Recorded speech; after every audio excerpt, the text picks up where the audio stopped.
আজ আমি আমার জীবনের সর্বশ্রেষ্ঠ মুভির গল্পটি এক্সপ্লেন করতে চলেছি। মুভির নাম হেভেন ইজ বিনেথ মাদার্স ফিট, অর্থাৎ মায়ের পায়ের নিচে সন্তানের বেহেশত। এই কয়েকটি সেকেন্ড যারা দেখলেন, বিশেষ করে মুসলিম ভাই বোনেরা, আমি আপনাদের কাছে অনুরোধ করছি, যারা এই গল্পটি শোনেননি বা মুভিটি দেখেননি, দয়া করে আপনার সামনের কয়েকটি মিনিট আমাকে ভিক্ষা দিন। বিশ্বাস করুন, এটা জীবন বদলে দেওয়া এক গল্প। আর যদি গল্পের শেষে আপনাদের মনে হয় আপনাদের সময় নষ্ট করেছি, কমেন্ট বক্স খোলা থাকলো আপনাদের জন্য, যা ইচ্ছা বলে যেতে পারেন। আর এভাবে আমি কখনোই কোনো মুভির ইন্ট্রো দেইনি, কারণ মুভিটি আমাকে অনেক কাঁদিয়েছে, অনেক বেশি কাঁদিয়েছে। আর হয়তো মুসলিম হিসেবে আপনিও কাঁদবেন। তো কথা না বাড়িয়ে চলুন মুভির মূল গল্পে যাওয়া যাক। পাহাড়ে ঘেরা সুন্দর একটি দেশ কিরগিস্তান। বাইরে ফজরের আজান হচ্ছিল। গ্রামের শিশুটাও তখন ঘুমাচ্ছিল। চারদিকে পাখির কলরব। ইমাম সাহেবের সুমধুর আজানের ধ্বনি পৌঁছে যাচ্ছে গ্রামের প্রত্যেকটি কণায়। একজন বৃদ্ধ মহিলা নামাজ আদায় করছিল। নামাজ শেষে সে দোয়া করছে, হে মহান আল্লাহ, আপনার দরবারে লাখো কোটি শুকরিয়া। আপনার কাছে শুধু একটাই ফরিয়াদ, আমার মৃত্যুর পর আমার ছেলেটাকে যেন কষ্ট পেতে না হয়, আমিন। আর এরপরেই মুভির নাম লেখা ওঠে, হেভেন ইজ বিনেথ মাদার্স ফিট, অর্থাৎ মায়ের পায়ের নিচে সন্তানের বেহেশত। এই বৃদ্ধ মহিলাকে আমরা দাদি বলবো। তিনি এই মুভির অন্যতম প্রধান চরিত্র। দাদি উঠেই সকালে নাস্তা তৈরিতে ব্যস্ত। সে তার ছেলেকে ডাক দেয়, বলে, আদিল ওঠো। ভোরে ওঠা মানুষদের আল্লাহ সাহায্য করেন। এরপর দাদি আসেন তার ছেলের কাছে। তারপর সে তার ছেলের মাথায় হাত বুলিয়ে দিতে দিতে বলেন, তুই কত লাকি, আল্লাহ তোকে কত ভালোবাসে, তুই সরাসরি জান্নাতে যাবি। আদিল বলে, মা আমি সত্যি জান্নাতে যাব? আদিলের মা বলে, হ্যাঁ। আদিল তখন বলে, মা তুমি জান্নাতে যাবে না? আদিলের মায়ের মুখটা চুপসে যায়। তিনি ধীর গলায় বলেন, আল্লাহ ভালো জানেন। আদিল তখন অভিমান করে বলে, মা আমি তোমাকে ছাড়া জান্নাতে যেয়ে কি করব? তুমি জান্নাতে না গেলে আমিও যাব না। আদিলের মা বলে, বোকা ছেলে, চল তোর জন্য রুটি বানিয়েছি। আদিল খুশি মনে যেয়ে নাস্তা করতে বসে। তখন বাইরে থেকে একটি ছেলে আদিলকে খেলার জন্য ডাক দেয়। এই ছেলেটির নাম সামির। সে আদিলের বেস্ট ফ্রেন্ড। সামিরের মন খারাপ। দাদি জিজ্ঞেস করে, তুমি সকালে নাস্তা করেছো? সামির প্রথমে বলে, হ্যাঁ। দাদি বলে, মিথ্যে বলো না, আসো আদিলের সাথে নাস্তা করতে বসো। সামির তখন খুশি মনে যে নাস্তা করতে বসে, কারণ সে সকাল থেকে আসলে কিছুই খায়নি। আদিল আর সামির একটি গাছের নিচে শুয়ে শুয়ে গল্প করছিল। আপনারা নিশ্চয়ই এতক্ষণে বুঝে গিয়েছেন, আদিল কোনো স্বাভাবিক মানুষ না। সে বোকাশোকা একজন মানুষ। জন্মগতভাবে তার আর 5টা মানুষের মতো বোধ শক্তি নেই। তাই তো দাদি ভোরবেলা আদিলকে বলছিল, তুই সরাসরি জান্নাতে যাবি, কারণ মহান আল্লাহ এসব মানুষের কোনো হিসেব নিবেন না। এদিকে সামিরের মা মক্কায় থাকে, সেখানেই কাজ করে। আর সামির এখানে তার ফুফুর সাথে থাকে। দুজনে শুয়ে শুয়ে তাদের মায়ের প্রশংসা করছিল। এরপর গ্রামের সকল বাচ্চারা মিলে একসাথে লুকোচুরি খেলে। আদিল ওখানে সকল বাচ্চাদের থেকে অনেক বড়, কিন্তু অন্য সকল ছোট ছোট বাচ্চা আদিলকে সবসময় বকাঝকা করতে থাকে। কিন্তু আদিল সারাদিন এই বাচ্চাগুলোর সাথেই ঘুরে বেড়ায়। তারা একসাথে বাদাম খায়। এরপর পরন্ত বিকেলবেলা তারা ফুটবল খেলতে আসে। 2 ভাগে ভাগ করা হয়। শুধু বাকি থাকে আদিল। তাকে কোনো দলই নিতে রাজি না, কারণ সবাই জানে আদিল বোকা মানুষ, তাকে দলে নিয়ে কোনো লাভ নেই। তখন সামির এসে বলে, আদিলকে না নিলে সেও খেলবে না। তখন বাধ্য হয়ে একটি গ্রুপ আদিলকে নেয়। সে এখন গোলকিপার। ফুটবল খেলা শুরু হয়। আদিল গোলের সামনে দাঁড়িয়ে আছে। হঠাৎই সে একটি প্রজাপতি দেখতে পায়। আর সহজ সরল আদিল সেই প্রজাপতির পেছনেই ঘুরতে থাকে। এই সুযোগে গোল হয়ে যায়। তখন একটি ছেলে এসে আদিলকে অনেক বকাঝকা করতে থাকে। সে আদিলকে মারার জন্য শাসাতে থাকে। আদিল ভীত গলায় বলতে থাকে, মারামারি করা ঠিক না। তখন আদিলের সামনে এসে দাঁড়ায় সামির। তখন ওই ছেলেটি সামিরকে বলে, তুই আমার সাথে মারামারি করবি আদিলের জন্য? সামির বলে, দরকার হলে তাই করব। পাশ থেকে সবাই উৎসাহ দিতে থাকে। দুজনে মারামারির প্রস্তুতি নিতে থাকে। ঠিক তখনই গ্রামের মসজিদে মাগরিবের আজান দেয়। সামির আদিলকে বলে, আজান দিয়ে দিয়েছে, আমাদের এক্ষুনি নামাজে যেতে হবে। অন্য বাচ্চারা তখন পিছন থেকে বলছিল, তোরা ভয় পেয়ে চলে যাচ্ছিস। সামির তখন আদিলকে বুঝায়, আমি ভয় পাইনি, সবকিছুর আগে নামাজ। মসজিদে নামাজ শেষে সবাই হাত তুলে দোয়া করছে। সামিরও আল্লাহর কাছে বলে, আল্লাহ তুমি আমাকে আমার মায়ের কাছে নিয়ে যাও, আমি মক্কায় আমার মায়ের কাছে সব সময় থাকতে চাই। নামাজ শেষ হয়। ইমাম সাহেব সবার উদ্দেশ্যে বয়ান দিচ্ছিলেন। আল্লাহ প্রত্যেক সামর্থ্যবান মানুষের উপরে হজ ফরজ করেছেন। আমাদের প্রিয় নবী হযরত মুহাম্মদ সাল্লাল্লাহু আলাইহি সাল্লাম বলেছেন, যদি কেউ উত্তম নিয়তে হজ পালন করে, মহান আল্লাহ তাকে জান্নাত দান করবেন। ইমাম সাহেব সকলের উদ্দেশ্যে নবীজির বর্ণনা করা একটি ঘটনা বলতে থাকেন। একটি ছেলে তার মায়ের সন্তুষ্টি পাওয়ার জন্য ঘোড়ায় করে হজ পালন করতে রওনা হয়েছিল। তখন পায়ে হেঁটে যাওয়া লাগতো, কিন্তু পথের মধ্যেই তাদের ঘোড়াটা মারা যায়। তখন ছেলেটি তার মাকে পিঠে করে হজ পালন করিয়েছিল। আল্লাহ তাদের দুজনের জন্য জান্নাত কবুল করেছিলেন। আদিল পেছনে বসে এই ঘটনা শুনছিল। পরদিন সকালবেলা আদিল সামিরের বাসায় আসে। সামির তখন দোতলার উপরের একটি ঘরে বসে ড্রয়িং করছিল। সে আদিলকে ইশারায় চুপ থাকতে বলে। সামির আদিলকে তার করা ড্রয়িং দেখাচ্ছিল। এরই মধ্যে সামিরের ফুফু নিচে আসে। সে এসে সামিরকে অনেক বকাঝকা করতে থাকে আর তার মায়ের নামে অনেক বদনাম করতে থাকে। সে এক্ষুনি ছাগলগুলোকে দুধ খাওয়াতে বলে। সামির আদিলকে বলছিল, আমি আমার মাকে নিয়ে পায়ে হেঁটে হজ করতে যাব। আমরা যেদিকে নামাজ পড়ি এখান থেকে সরাসরি সেদিকে হাঁটা শুরু করব। তাহলে একসময় আমরা মক্কায় পৌঁছে যাব। কারণ মাকে নিয়ে পায়ে হেঁটে হজ করতে গেলে আমি আর মা দুজনেই জান্নাতে যাব। তখন আদিল সামিরকে বলে ওঠে, মাকে নিয়ে পায়ে হেঁটে হজ করতে গেলে মা জান্নাতে যাবে? সামির বলে, হ্যাঁ হুজুর তো তেমনই একটি গল্প বলল। আদিল সাথে সাথেই দৌড় দেয় আর সে মা বলে বলে চিৎকার করতে থাকে। গ্রামে একটি অনুষ্ঠান হচ্ছিল। আদিলের মা তখন সেখানে ছিল। আদিল সেই অনুষ্ঠানের মাঝে ঢুকে যায় আর চিৎকার করে বলতে থাকে, মা এক্ষুনি চলো। তার মা জিজ্ঞেস করে, কোথায় যাব বাবা? আদিল বলে, জান্নাতে। আদিলের কথা শুনে সবাই হেসে দেয়, শুধুমাত্র তার মা ছাড়া। মা আদিলকে বলেন, আমি আসছি। তারা দুজন হাঁটছিল। পাশ দিয়ে একজন মহিলা যাওয়ার সময় জিজ্ঞেস করে, তোমরা কোথায় যাচ্ছ? আদিল তাকে উত্তর দেয়, আমি মাকে নিয়ে জান্নাতে যাচ্ছি। সেই মহিলাও হাসতে হাসতে যায়। তখন আদিল তার মাকে প্রশ্ন করে, মা জান্নাত কি কোনো হাসির বিষয়? আদিলের মা বলে, না, আর জান্নাতে গেলে তোকে নিয়েও কেউ হাসবে না। এরপর থেকে আদিল প্রতি মুহূর্তে তার মাকে প্রশ্ন করছে, মা আমরা কখন রওনা দিব?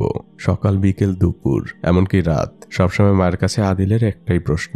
মা বলেন, আজ তো অনেক রাত হয়ে গিয়েছে, কাল সকালে আমরা রওনা দিব। আদিল খুশি মনে ঘুমিয়ে পড়ে। পরদিন ফজরে আবারও আদিলের মা নামাজ পড়ছিল, কিন্তু নামাজ শেষে যখন সে উঠতে যায় তার কোমরটা হঠাৎ করেই ব্যথা করে ওঠে। প্রতিদিনের মতো সকালবেলা আজ আদিল নাস্তা করতে বসেছে। আদিল তার মাকে জিজ্ঞেস করে, আচ্ছা মা, আমার যখন 100 বছর বয়স হবে তখন তোমার বয়স কত হবে? মা মুচকে হাসি দেন আর বলেন, এখন একটু সামিরের সাথে খেলতে যা। আদিল দৌড়ে বাসা থেকে বের হয়। সে সামিরের বাসার দিকে যাচ্ছে, কিন্তু আমরা তখন দেখতে পাই সামিরের সকল মালামাল একটি গাড়িতে ওঠানো হচ্ছে।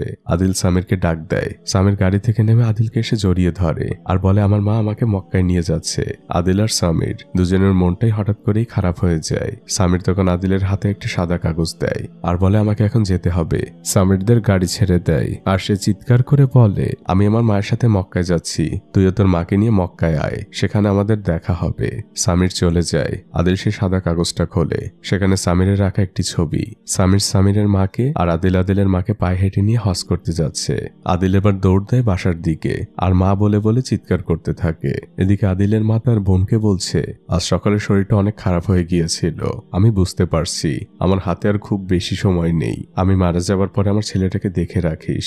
অনেক সহজ সরল, মনটা একদম পরিষ্কার। আজ সকালে তো আমাকে বলছে আমাকে নিয়ে পায়ে হেঁটে হজ করতে যাবে, তাতে নাকি আমাকে জান্নাতে নিয়ে যেতে পারবে। তখন সামিরার মায়ের বোন বলে, তুমি আমার থেকে অনেক বেশি দিন বাঁচবে, আমাকে দাফন করে তারপর তোমার মুক্তি। এর মধ্যে আদিল চলে আসে আর সে তার মাকে বলে, মা চলো রওনা দেই। আদিলের মা তখন অভিনয় করে বলে, আমার কাছে তো কোনো ব্যাগ নেই, ব্যাগ ছাড়া কিভাবে যাব? আদিলের খালার কাছেও জিজ্ঞেস করে, সে অভিনয় করে বলে, আমার কাছেও তো কোনো ব্যাগ নেই। আদিল বলতে থাকে ব্যাগ। সে সাথে সাথে দৌড় দেয় আর স্টোর রুম থেকে একটি বস্তা খুঁজে নিয়ে আসে আর বলে, মা এবার চলো, ব্যাগ ম্যানেজ হয়ে গিয়েছে। তখন আদিলের মা বলে, বাবা আমার পাটা অনেক ফোলা, এখন তো হাঁটতে পারবো না, পা ফোলাটা একটু কমুক তারপর যাব। আদিল তখন আবারও চিন্তা করতে থাকে। সে দৌড়ে চলে যায় প্রতিবেশীর বাড়িতে। সেখানে যে সে একটি ঠেলাগাড়ি নিতে থাকে। এটা ছিল সেই ছেলেটির বাড়ি যে সবসময় আদিলকে বকাঝকা করে। সে বলতে থাকে, আদিল তুই আমাদের ঠেলাগাড়িতে হাত দিবি না, তোকে আমি মেরে ফেলবো। আদিলের এদিকে কোনো খেয়াল নেই। তখন এই ছেলেটির মা বের হয়ে তার ছেলেকে বকাঝকা করতে থাকে, তোকে কতদিন বলেছি আদিলকে কিচ্ছু বলবি না, ও তো ঠেলাগাড়িটি নিয়ে যাচ্ছে, নষ্ট তো আর করছে না, ও আবার দিয়ে যাবে। আদিল ঠেলাগাড়ি নিয়ে চলে যায়। এবার আদিলের মায়ের মাথায় হাত। সে বলে, বাবা সবই তো ম্যানেজ হলো, কিন্তু হজে যেতে হলে আমাদের অনেক টাকার প্রয়োজন, কমপক্ষে 2 লাখ টাকা, কারণ পথে আমাদের অনেক খরচ রয়েছে। আদিল এবারও চিন্তায় পড়ে যায়। সহজ সরল ছেলেটি আবারও দৌড়াতে থাকে। সে তার চাচার কাছে এসেছে আর বলে, চাচা আমাদের ভেড়ার বাচ্চাটা তো তোমার কাছে, সেটা আমাকে একটু দাও। চাচা বলেন, ঠিক আছে। তিনি যে বড় একটি ভেড়া আদিলের হাতে দেয়। আদিল সেটি নিয়ে হাঁটতে থাকে। তখন আদিলের চাচি বলে, ওদের তো অনেক ছোট একটি ভেড়ার বাচ্চা ছিল আর সেটাও মারা গিয়েছে অনেক আগে। আদিলের চাচা বলে, ওর মনটা আমি ভাঙতে পারবো না, তাই ওকে বড় একটি ভেড়াই দিয়ে দিলাম। এটা স্থানীয় বাজার, এখানে সবাই তাদের পণ্য বিক্রি করতে আসে। আদিল তার ভেড়াটি নিয়ে চিৎকার করে ডাকছে, আমার ভেড়ার মূল্য 2 লাখ টাকা।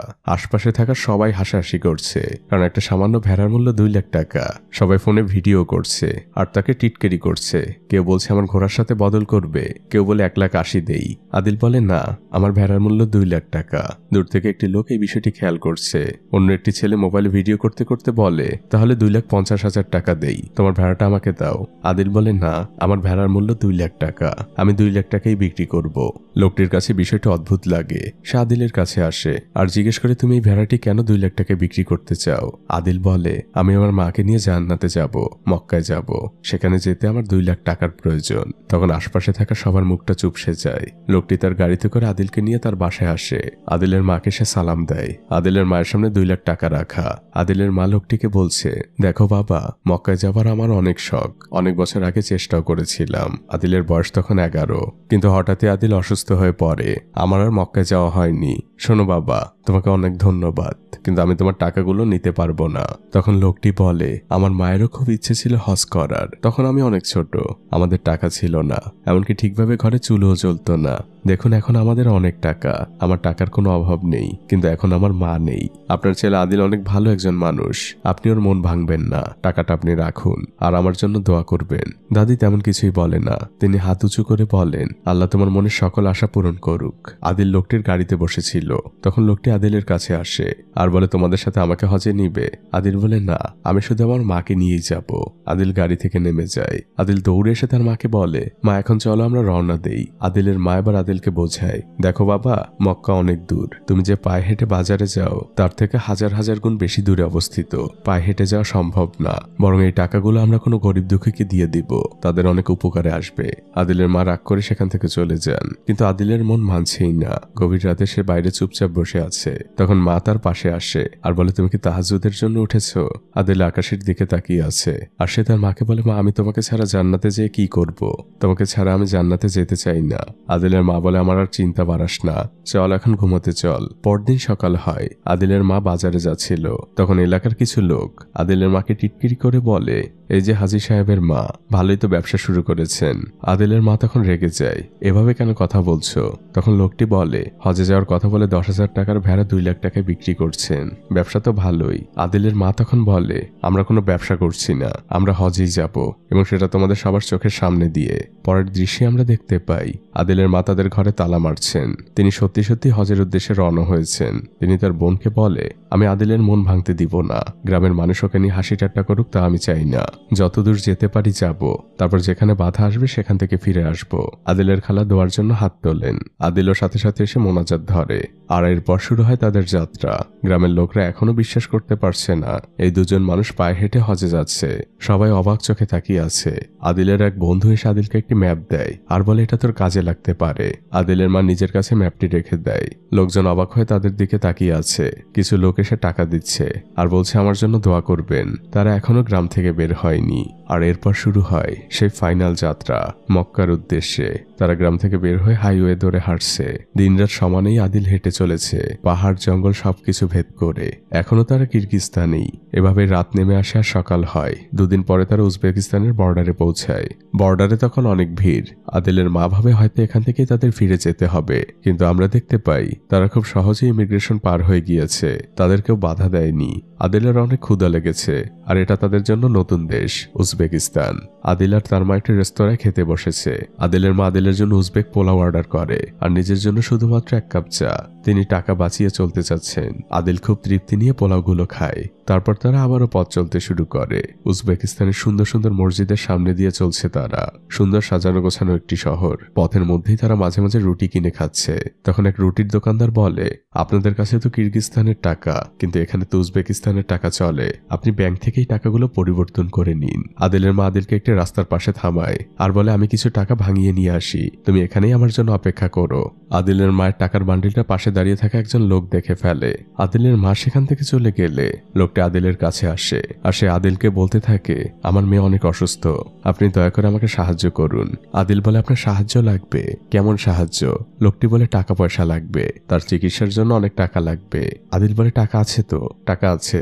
আদিল টাকার বান্ডিলটি বের করে আর লোকটির হাতে দিয়ে বলে, এখানে টাকা আছে। লোকটি আদিলকে ধন্যবাদ বলে। আমরা বুঝতে পারি লোকটি তো প্রতারক। সে আদিলকে বলে, আপনি এখানে অপেক্ষা করুন, আমি ফিরে আসবো।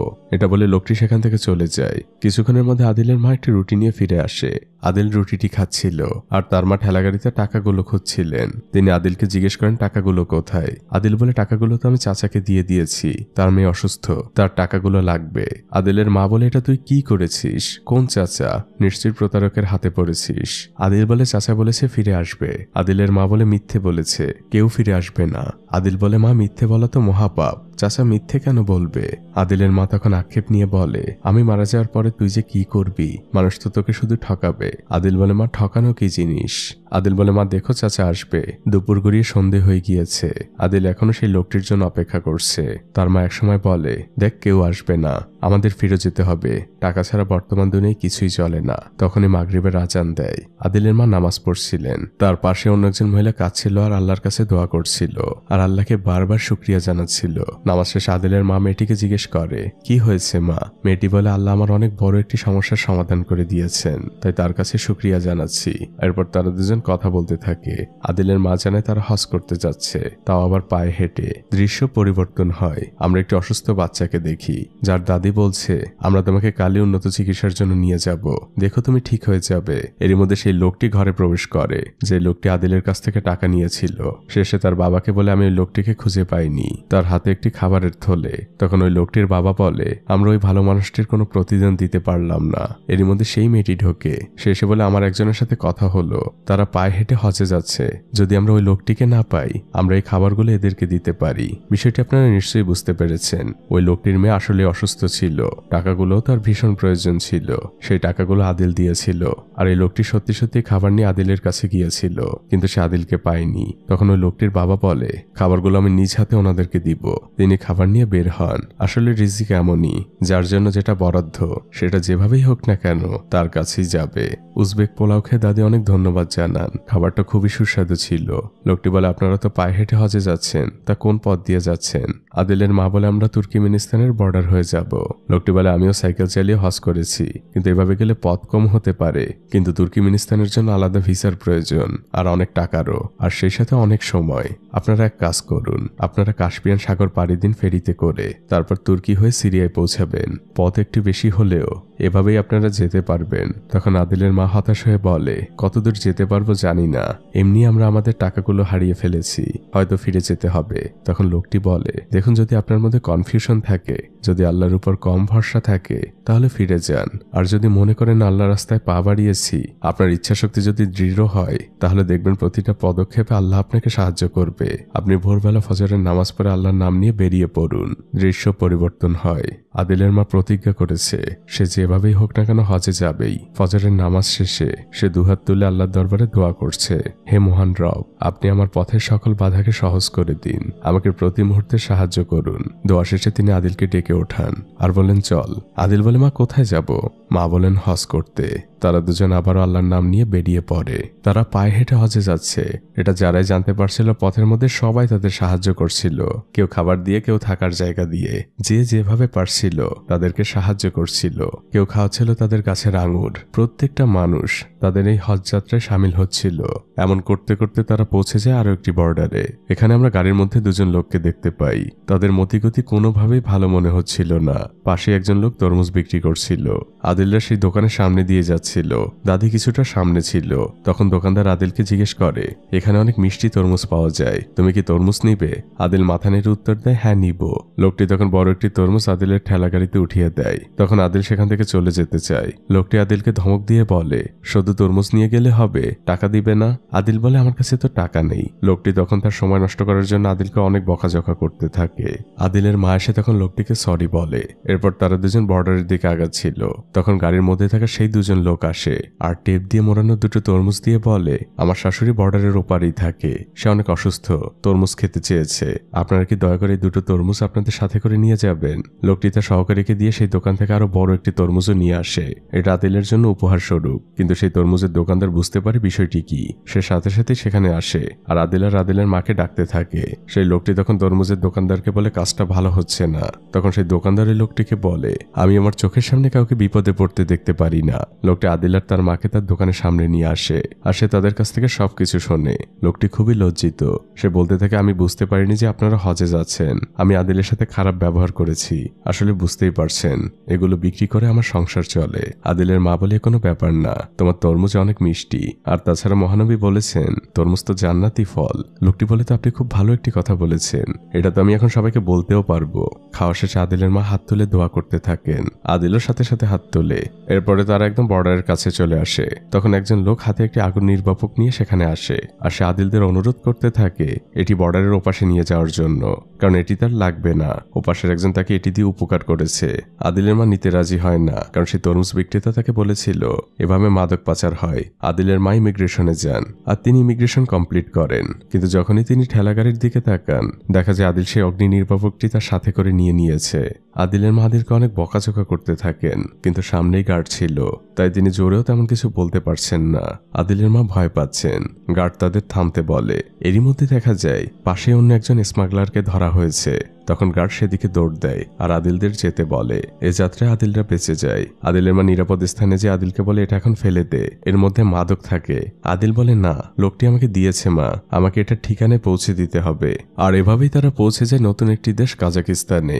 ইসলামিক ইতিহাসে ভরপুর একটি দেশ, চারদিকে সুন্দর সুন্দর স্থাপনা, চোখ জুড়িয়ে যাওয়ার মতো সুন্দর সুন্দর মসজিদ। আদিল তার মাকে নিয়ে সেই শহরের মধ্যে দিয়ে হাঁটছিল, আর তারা শহরের বড় একটি 5 স্টার হোটেলে পৌঁছায়, কারণ ওই অগ্নি নির্বাপকের গায়ে এই ঠিকানায় লেখা ছিল। আদিল তো না ফেরত দিয়ে যাবে না। আদিলের মা হোটেলের মালিকের কাছেই ওটা বুঝিয়ে দিবেন, অন্য কারো হাতে দিবেন না। আদিল বাইরে অপেক্ষা করছিল। তাদের ঠেলা গাড়িটা ভিআইপি পার্কিং এ রাখা ছিল।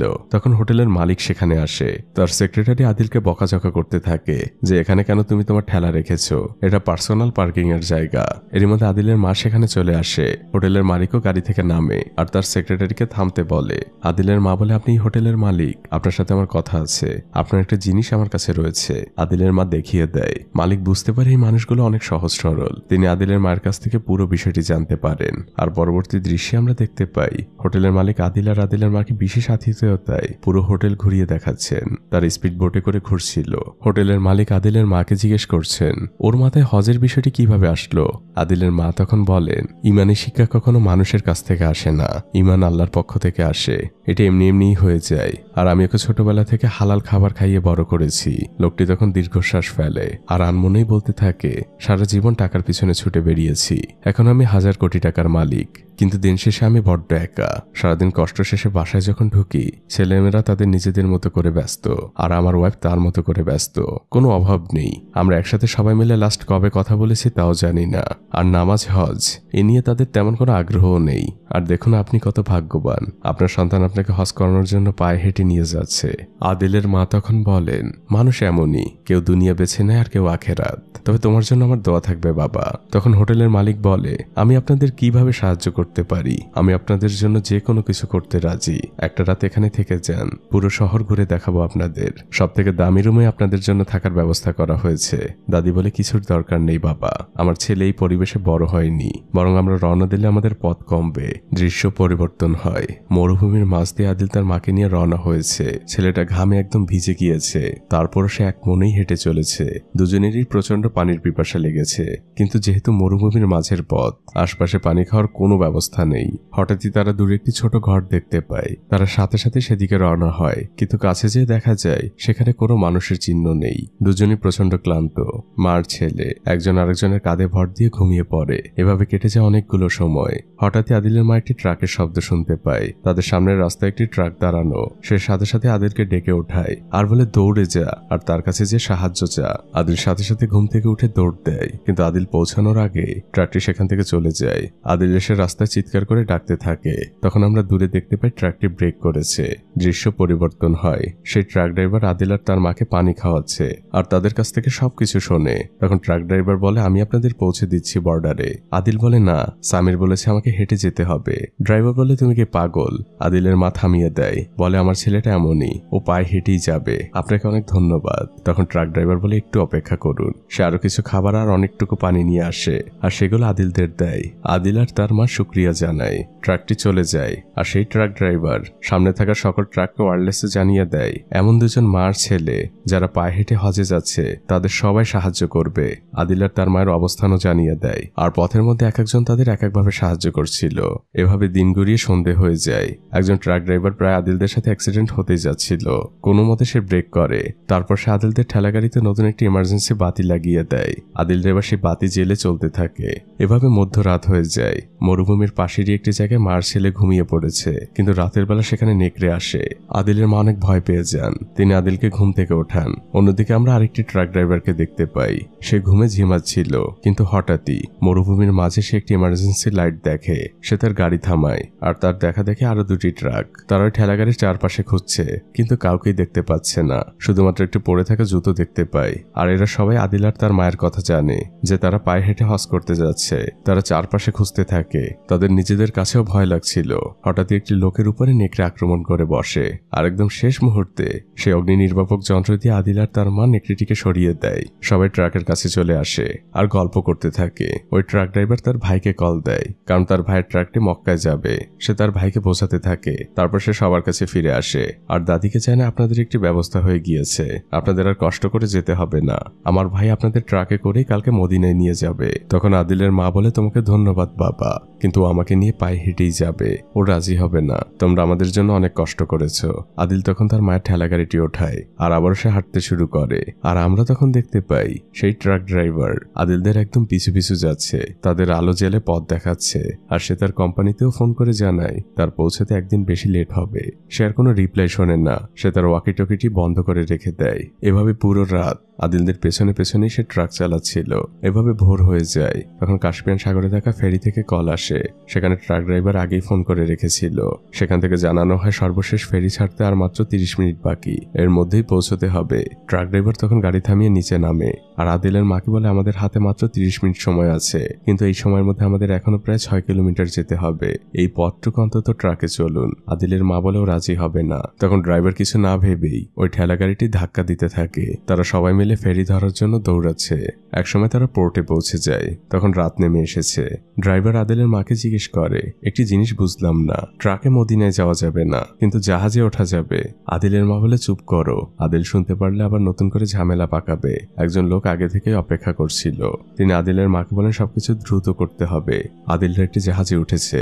সেই লোকটি আদিলদের একটি রুম দেখিয়ে দেয় আর আদিলের মাকে বুঝিয়ে বলে আপনারা এক মুহূর্তের জন্যই রুম থেকে বের হবেন না। আমাদের ক্যাপ্টেন খুব খারাপ মানুষ, তিনি জানতে পারলে অনেক ঝামেলা হবে। একদম চুপচাপ এই রুমের মধ্যে বসে থাকবেন। আদিলের মা বলে ঠিক আছে। দৃশ্য পরিবর্তন হয়। আদিলের মা নামাজ পড়ছিল। তখন দরজায় কেউ কড়া নাড়ে।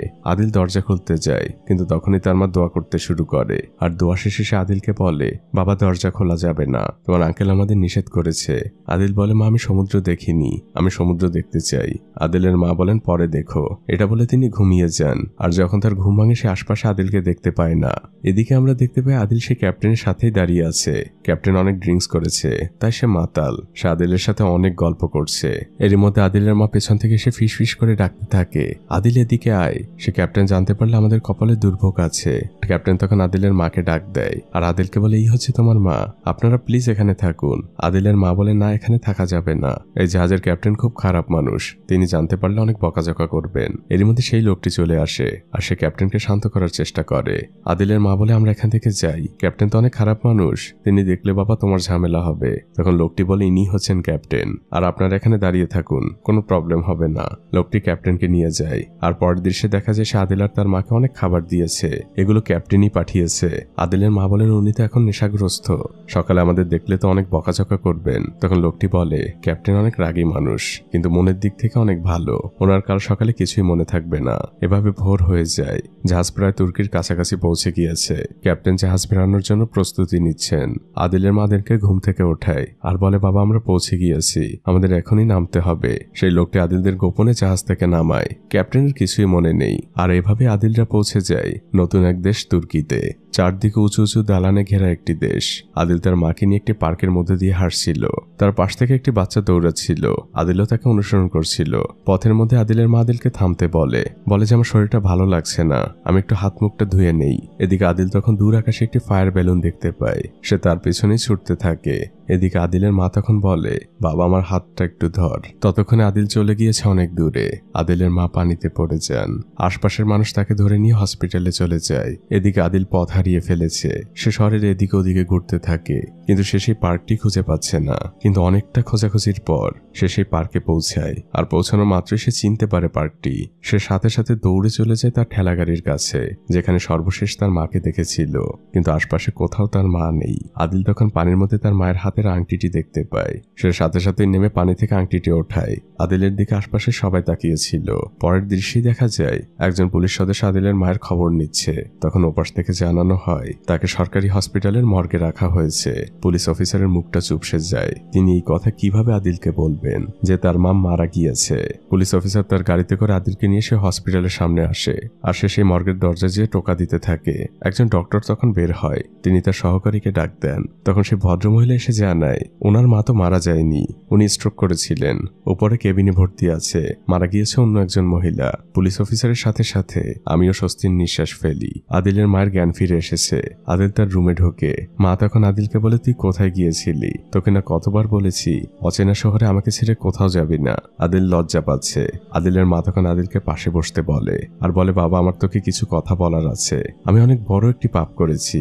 আদিল তখন বলে মা পাপ করা তো খুব খারাপ কাজ, আল্লাহ তো পাপ করতে নিষেধ করেছে। আদিলের মার কথা আগান না। তিনি বলেন বাবা ঠেলা গাড়ি থেকে আমার গরম কাপড়গুলো নিয়ে আয়। আদিল সেদিকেই যায়। পরের দৃশ্যে দেখা যায় আদিলের মা রেডি হচ্ছেন। তখন ডক্টর সেখানে আসে আর বলে আপনি এটা কি করছেন, আপনি এখনই যেতে পারবেন না। তখন আদিলের মা ডক্টরকে বলে দেখুন আমি বুঝতে পারছি, আপনিও জানেন আমিও জানি আমার হাতের সময় খুবই কম রয়েছে, আপনি আমাকে প্লিজ বাধা দিবেন না। আমার ছেলের জন্য হলেও আমাকে চেষ্টা করতে হবে। তারা আবারও রওনা হয়ে যায়। বড় রাস্তা ধরে তারা এগোচ্ছে। জঙ্গল পাহাড় অনেক পথ পাড়ি দিচ্ছে। দিন গড়িয়ে রাত, আবার রাত শেষে দিন হয়, কিন্তু আদিলের চলা এক মুহূর্তের জন্য থেমে থাকে না। এদিকে আমরা একটি শুটিং ইউনিটকে দেখতে পাই। তুর্কির একটি সিনেমার শুটিং হচ্ছিল, কিন্তু সেখানে নতুন ইন্টার্ন করতে আসে অ্যাসিস্ট্যান্ট খুবই উদ্বিগ্ন, কারণ এই মুভির নায়ক এখনো আসেনি। সে তার উপরের কর্মকর্তাকে জানায়। সে ইন্টার্নকে অনেক বকাঝকা করতে থাকে। তারপর সে তার উপরের কর্মকর্তাকে জানায়। এভাবে একজন থেকে আরেকজন। সবারই শেষমেশ একটি কথা, 1 ঘন্টার মধ্যে একজন অভিনেতাকে খুঁজে বের করতেই হবে, নাহলে সকলের চাকরি শেষ। সবাই চিন্তায় পড়ে যায়। মুভির অন্যান্য দৃশ্যে শুটিং চলছিল। হঠাৎই তার মাঝে ঢুকে যায় আদিল আর তার মা। শুটিং এর লোকজন তাদের সরিয়ে দেয়। আর পরবর্তী দৃশ্যে আমরা দেখতে পাই সেই ইন্টার্ন আর তার বস, তারা দুজন মিলে আদিল আর তার মায়ের সাথে কথা বলছে। তারা তাদের খাবারও খেতে দিয়েছে।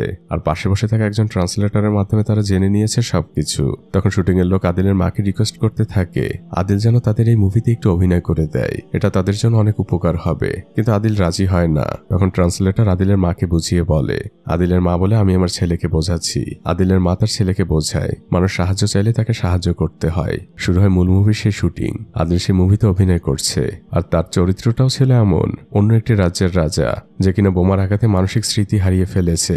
আর আদিল তো ন্যাচারালি এমন। তার অভিনয় দেখে পরিচালকও কেঁদে দেয়। কিন্তু পরিচালক এখনো জানে না যে আদিল আসলে এমনই। সে সবার অনেক প্রশংসা করতে থাকে যে এমন অভিনেতা সে লাইফে কখনো দেখেনি। শুটিং শেষে আবারও আদিলদের খেতে দেওয়া হয়। সেই অ্যাসিস্ট্যান্ট আদিলের মাকে রিকোয়েস্ট করছে আপনারা এখানে থেকে যান, ভালো ভালো অভিনয়ের ব্যবস্থা করে দিব, অনেক টাকাও পাবেন আপনারা, আর ভালো ভালো থাকার জায়গাও পাবেন।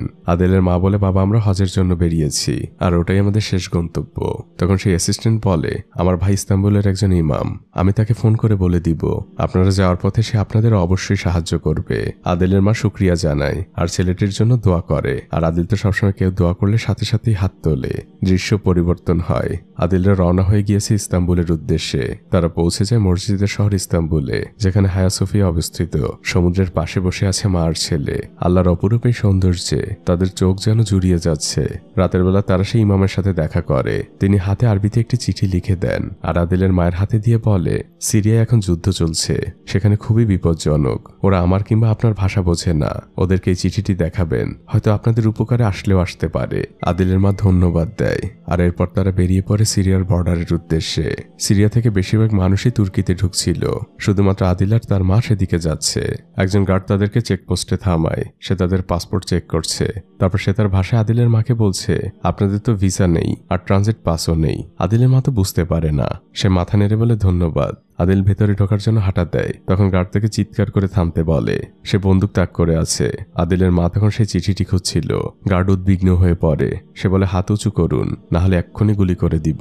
আদিলের মা তখন হাত উঁচু করে। তার হাতে কোরআন শরীফ আর সেই চিঠিটি। পরের দৃশ্যে দেখা যায় আদিলদের সিরিয়া ঢোকার অনুমতি দেওয়া হচ্ছে। সেই গার্ড সবকিছু জানার পরে খুব নমনীয়ভাবে আদিলের মাকে বলছে আমার ব্যবহারের জন্য আমাকে ক্ষমা করবেন। আপনাদেরকে এই পথ দিয়ে না গেলে হয় না, আমরা না হয় আপনাদের যেতে দিলাম, কিন্তু বিদ্রোহীরা দিবে না, ওরা আপনাদের মেরে ফেলবে। আদিলের মা বলে, দেখো বাবা, তুমি আমাদের আটকিও না, আমরা শুধু মক্কায় যেতে চাই। গার্ড তখন বলে, একটু দাঁড়ান। সে তার রেশনের রুটিটি আদিলদের সাথে দিয়ে দেয়। আদিলরা রওনা হয়ে যায় যুদ্ধবিধ্বস্ত সিরিয়ার মধ্য দিয়ে। চারদিকে ধ্বংসস্তূপ, আর এদিকে ওদিকে গোলাবারুদের ফাঁকা খোসা পড়ে আছে।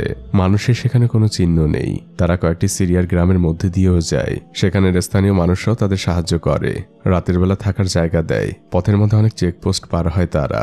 সিরিয়ার সৈনিকরা তাদের সাথে ছবি তোলে আর বলে, আমাদের দেশটা এমন ছিল না, আপনারা মক্কায় যে আমাদের জন্য দোয়া করবেন। তারা স্মৃতি হিসেবে একটি ছবি আদিল আর তার মাকে দিয়ে দেয় আর দেখিয়ে দেয় এর পরের পথটা কিভাবে পাড়ি দিতে হবে। এভাবে তারা পথ চলতে থাকে। মরুভূমির মধ্যে দিয়ে যাচ্ছে তারা। বাইরে ঝড় উঠেছে। এরই মধ্যে ছোট একটি কুটির দেখতে পায়। সেখানে মিটমিট করে আলো জ্বলছে।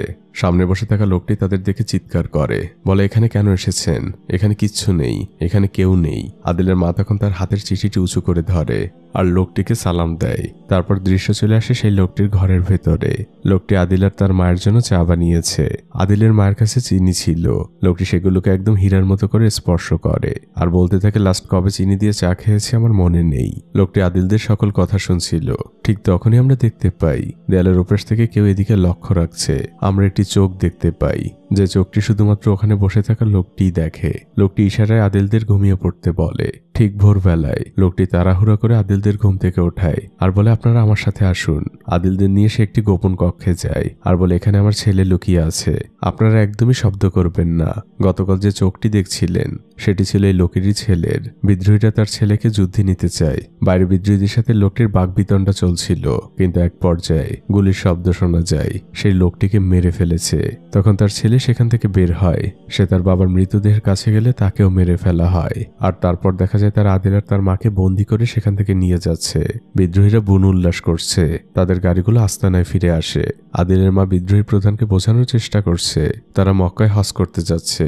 সেই চিঠিটিও দেখায়। তখন অন্য একজন সদস্য আদিলদের পাসপোর্টটি প্রধানের হাতে দেয়। আর সেই পাসপোর্টের মধ্যে ছিল সরকারি বাহিনীর সাথে তোলা সেই স্মৃতিময় ছবি, যেটা দেখে বিদ্রোহীরা সন্দেহ করে নিশ্চয়ই এরা গুপ্তচর। আর এরপরে শুরু হয় এক অমানবিক নির্যাতন।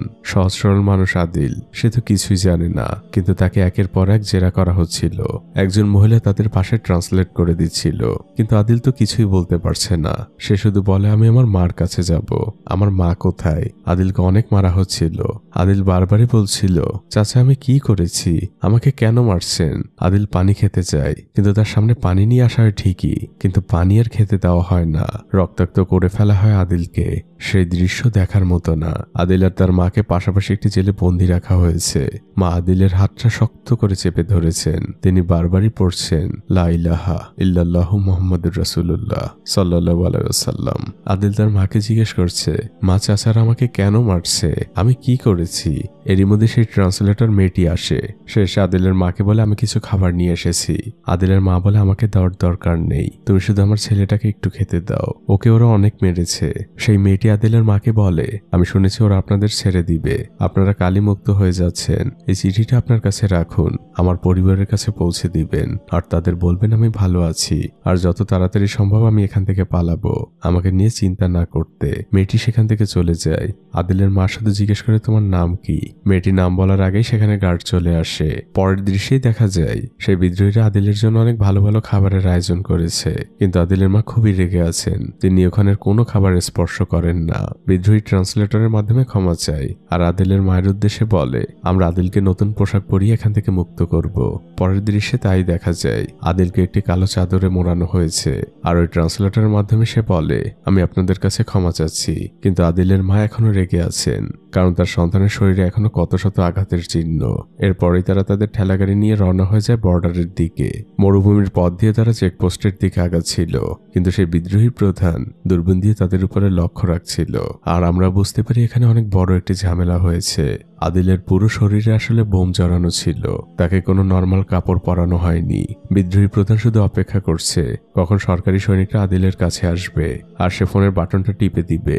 সৈনিকরা আদিলের কাছে আসে আর ঠিক তখনই সেই মেয়েটি বিদ্রোহী প্রধানের হাত থেকে ফোন নিয়ে সেখান থেকে দৌড় দেয়। মেয়েটি পালানোর চেষ্টা করে, কিন্তু তাকে পেছন থেকে গুলি করা হয় আর শেষ মুহূর্তে সে ফোনটিকে কুয়োর মধ্যে ফেলে দেয়। এদিকে সৈনিকরা আদিলের চাদর উঁচু করতে বলে।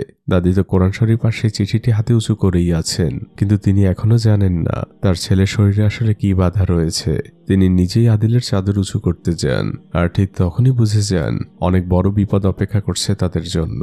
আদিলের শরীরে বোম দেখে সৈনিকরা পিছে চলে যায়। কেউ কেউ বলতে থাকে গুলি করে দেই, একজন নিষেধ করে। তারা ওয়াকিটকিতে কমান্ডারের সাথে যোগাযোগ করে। কমান্ডার জানে নিরাপদ দূরত্বে থাকো আর তাদেরকে ওখানেই বসে থাকতে বলো। আমাদের ইউনিটের বোম স্কোয়াডকে খবর দাও। কিন্তু সেই বোম বিশেষজ্ঞ এখন বাইরে রয়েছে, সবাই তার ফিরে আসার জন্য অপেক্ষা করছে। এদিকে আদিল তার মাকে বারবারই বলছে, মা আমি একটু পানি খাবো, আমার অনেক পিপাসা পেয়েছে। কিন্তু মার ছেলের সেখান থেকে নড়ার একটুও সুযোগ নেই। সৈনিকরাও মার ছেলের কথা শুনছিল। একজন বলে ওদের একটু পানি দেই, কিন্তু তারা ভয়ও পাচ্ছে। তারা কমান্ডারের কাছ থেকে পারমিশন নেয়। কমান্ডার বলে দূর থেকে তাদের পানি দাও। তখন একজন সৈনিক একটি পানির বোতল ছুঁড়ে মারে। এভাবেই অপেক্ষা চলতে থাকে। কিছুক্ষণ পরে সে বোম বিশেষজ্ঞ ইউনিটে ফিরে আসে। সে এসে প্রস্তুতি নিচ্ছে। সর্বপ্রথমে সে নামাজ পড়ে নেয়, কারণ সেভাবে এটাই হয়তো তার জীবনের শেষ নামাজ। এভাবেই শুরু হয় প্রস্তুতি। ভারী ড্রেস পরে সে, আর ধীরে ধীরে আদিলদের কাছে যায়। প্রথমে সে আদিলের বোমাটা পর্যবেক্ষণ করে, তারপর সে আবার ফিরে আসে আর কমান্ডারকে জানায় এই বোমাটি নিষ্ক্রিয় করা সম্ভব না। এর একটাই উপায়, ওটাকে খুব সাবধানে শরীর থেকে খুলতে হবে, আর তাতে বিস্ফোরণের সম্ভাবনা 70%। আমাদের হাতে সম্ভাবনা খুবই কম। শুধু একটাই আশা, আমরা আদিলের মাকে বলতে পারি, তিনি যদি আমাদের সাহায্য করেন। আদিলের মা তো এক কথায় রাজি। তাকে শেকল কাটার জন্য অনেকগুলো ব্লেড দেওয়া হয়েছে। তাদের সামনে একটু ওয়াকিটকি রাখা, সেখানে সেই অফিসার নির্দেশনা দিচ্ছেন, আর আদিলের মা ধীরভাবে কেটেই চলেছেন। বিকেল গড়িয়ে সন্ধ্যা, সন্ধ্যা গড়িয়ে রাত। আদিলের মা এখনো কেটে চলেছেন। ইউনিটের সবাই ওয়াকিটকিতে তাদের উৎসাহ যোগাচ্ছে। আদিলের মা এক মনে কাজ করেই চলেছেন। একসময় তিনি শেকলটি কেটে ফেলেন আর এক স্বস্তি ভরা কণ্ঠে জানান, আমি শেকলটি কেটে ফেলেছি। এবার সেই বোম বিশেষজ্ঞ নির্দেশনা দিতে থাকে, আপনি খুব ধীরে ধীরে ওটাকে খুলুন, একদমই তাড়াহুড়া করবেন না, খুব সাবধানে। আদিলের মা তাই করছিল। খুব সাবধানে তিনি ওই ড্রেসটি খোলেন আর পাশেই রেখে দেন। এবার বিশেষজ্ঞ নির্দেশ দেয়, আপনারা দৌড়ে এখন এখানে আসুন। আদিলের মা আর আদিল দৌড় দেয়, কিন্তু পরক্ষণেই আদিল ফিরে আসে। সে তার সেই ঠেলা গাড়িটি নিতে ভুলে গিয়েছিল। ইউনিটে থাকা প্রত্যেকটি সদস্য উল্লাস করছে, তারা যেন এক যুদ্ধে বিজয়ী হয়েছে। কমান্ডার আদিলদের অনেক আতিথেয়তা করছেন। তিনি তো আদিলদের ভাষা বোঝেন না, তাই তিনি ফোনে তার এক বন্ধুর সাহায্য নিয়েছেন। আদিলদের সাথে তিনি ওভাবেই কথা বলছেন। তিনি এতক্ষণে জানতে পেরেছেন আদিলরা মক্কায় যাচ্ছে হজ করতে, কিন্তু তিনি তার বন্ধুর মাধ্যমে জানায় এখান থেকে সামনে যাওয়া পসিবল না, তাদেরকে এখান থেকেই ফিরে যেতে হবে। আদিলের মা অনেক রিকোয়েস্ট করে, কিন্তু কমান্ডার জানায় সামনে মাইন বেছানো মৃত্যু অপেক্ষা করছে সবার জন্য, আমি পারমিশন দিব না, এটা আমার অর্ডার। মন খারাপ করে আদিল আর আদিলের মা ঘুমিয়ে পড়ে। কমান্ডারও ঘুমাচ্ছিলেন। হঠাৎই সৈনিকদের ডাকে কমান্ডারের ঘুম ভেঙে যায়। সবাই কাঁটাতারের কাছে এসেছে। কমান্ডার দ্রুত একটি দূরবীন নেয়, আর আমরা সেই দূরবীনের মধ্যে দিয়ে দেখতে পাই মাইন বেছানো মাঠের মধ্যে দিয়ে মার ছেলে ছুটে চলেছে। কমান্ডারের হাত কাঁপছে। সে বারবারই পড়ছে লা ইলাহা ইল্লাল্লাহু মুহাম্মাদুর রাসূলুল্লাহ। এক মনেই সে পড়ে যাচ্ছে। আর অন্যদিকে আমরা দেখতে পাই চাকায় বেঁধে বেঁধে একের পর এক মাইন বিস্ফোরণ হচ্ছে। কোনোভাবে তারা কাটিয়ে যাচ্ছে। আদিলের মা মাথা নিচু করে আছেন। আদিল সামনের দিকে ছুটে চলেছে। ওখানে দাঁড়িয়ে থাকা প্রত্যেকটি সৈনিক দোয়া করছে, কিন্তু একসময় সবকিছু নিস্তব্ধ হয়ে যায়। কমান্ডারের চোখ পানিতে ছলছল করছিল। তার হাতগুলো শীতল হয়ে গিয়েছে। তিনি মন খারাপ করে সেখান থেকে চলেই যাচ্ছিলেন। তখন একজন সৈনিক বলে, স্যার ওই দিকে দেখুন। তিনি আবারও দূরবীনে চোখ রাখেন। মার ছেলে দুজনে হাত নেড়ে বিদায় জানাচ্ছে আর কৃতজ্ঞতা জানাচ্ছে। তারা বর্ডার পার হয়ে গিয়েছে। সবাই এক স্বস্তির নিঃশ্বাস ফেলে আর আল্লাহু আকবার বলে চিৎকার করে ওঠে। এরপর শুরু হয় মার ছেলের আবারও ছুটে চলা। তারা মরুভূমির মধ্য দিয়ে মক্কার দিকে আগাচ্ছে। অনেক পথ পাড়ি দেয় তারা। আর ফাইনালি সেই স্বপ্নের শহর, সেই পবিত্র শহর যার জন্য এত কষ্ট, তারা মক্কায় পৌঁছে যায়। দাদি মিটিমিটি করে তার চোখ দুটো খোলেন। এজন্য চোখের জন্য এক অন্যরকম শান্তি। নিজের চোখেই যেন তিনি বিশ্বাস করছেন না। তারা পৌঁছে গিয়েছে কাবা ঘরের একদম কাছাকাছি।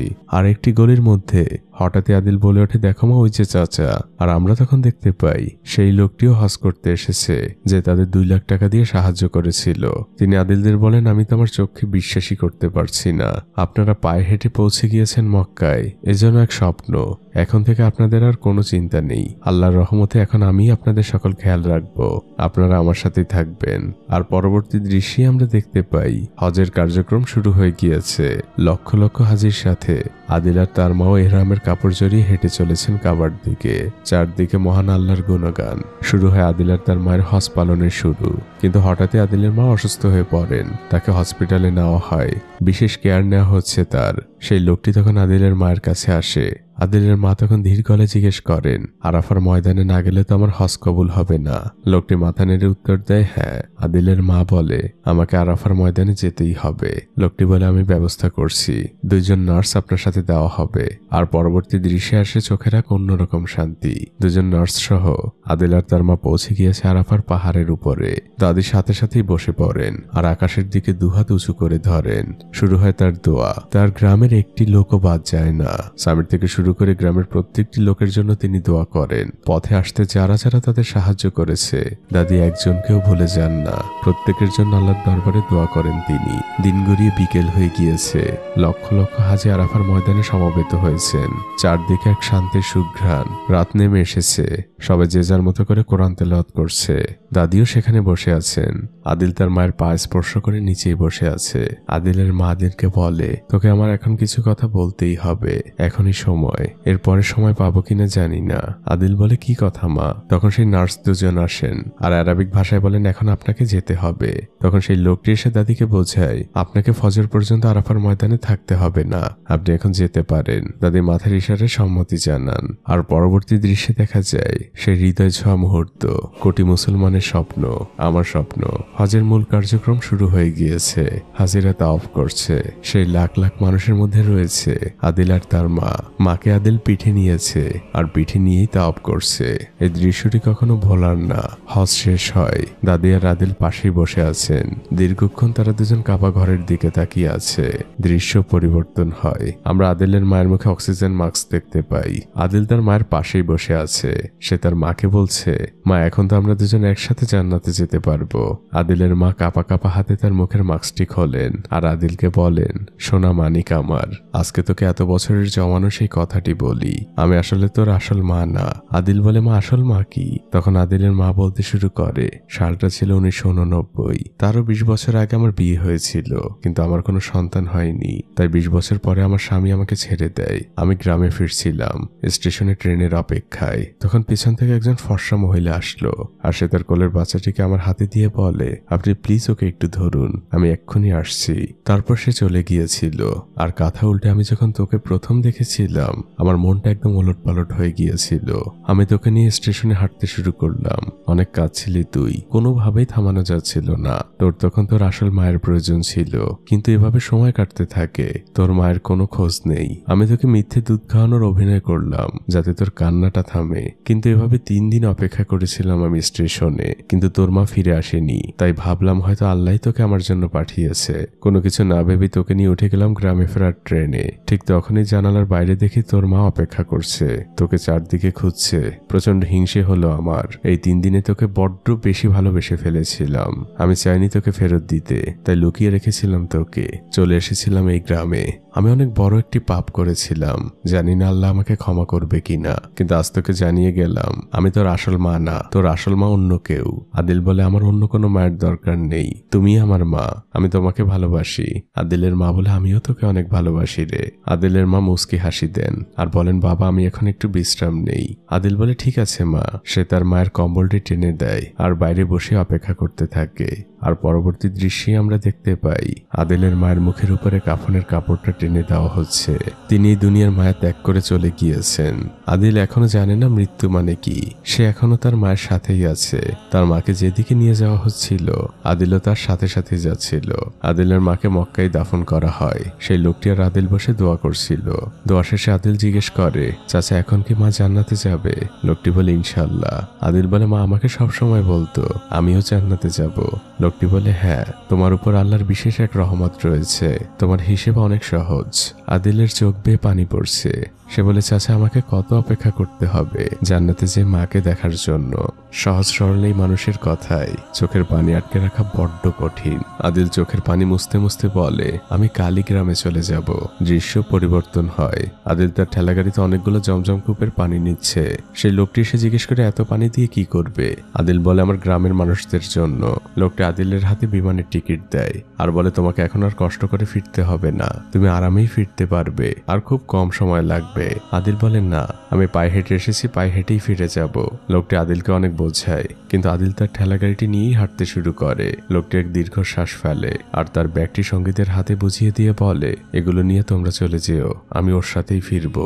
লোকটিও আদিলের সাথে হাঁটা শুরু করে আর আদিলকে জিজ্ঞেস করে, তুমি পায়ে হেঁটে কেন ফিরবে? আদিল তখন বলে, কারণ আমাকে ওয়াদা রক্ষা করতে হবে, এই ঠেলা গাড়িটি ফেরত দিতে হবে। লোকটি শুধু ব্যাকগ্রাউন্ড থেকে উচ্চারণ করে, আল্লাহু আকবার। তিনি আল্লাহর কাছে সাহায্য চান আর পায়ে হেঁটেই ফিরতে শুরু করেন। আর এই ফিরে চলার দৃশ্যের মধ্যে দিয়েই এই মুভিটি এখানেই শেষ হয়ে যায়। মুভিটি যখন দেখেছিলাম অনেক কেঁদেছি। পৃথিবীর এই মোহর জন্য অনেক পিছিয়ে আছি আমরা। আদিলদের মতো বিনে হিসেবের মানুষগুলো আসলেই ভাগ্যবান। হয়তো তারা আমাদের মতো করে দুনিয়াটা পায় না, কিন্তু তারা যেটা পায় সেটাই দুনিয়ার থেকে অনেক বেশি মূল্যবান। আমি জানি না এই মুভিটি আপনার জীবনে কোনো প্রভাব ফেলবে কিনা, তবে আমার জীবনে ফেলেছে, মনে থাকবে সারা জীবন।